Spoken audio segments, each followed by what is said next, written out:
Inharmonicity.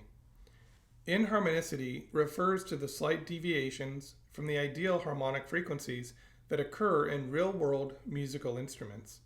This phenomenon is particularly noticeable in stringed instruments, where the stiffness of the strings causes the overtones to be slightly higher than their ideal harmonic values, what we theoretically want to see with overtones. Inharmonicity affects the timbre of the instrument, giving each instrument its unique sound. For example, the inharmonicity in a piano's strings contributes to its characteristic rich and complex tone.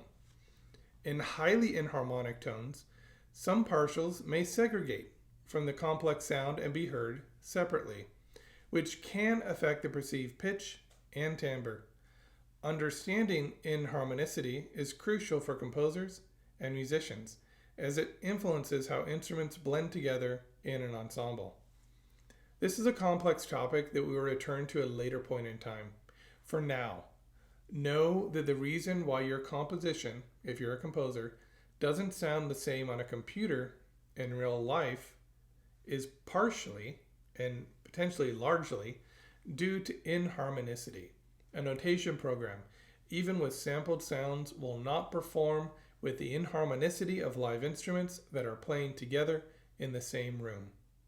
And this is an important concept that we're going to come back to, but I wanted to introduce this right away because inharmonicity affects the overtones and it fits in with this idea of whisperings within the staff system. If you're a piano tuner, you know far too well what inharmonicity is because you have to tune the octave slightly different and you have to take special care on the higher and lower end of the piano to make it sound resonant.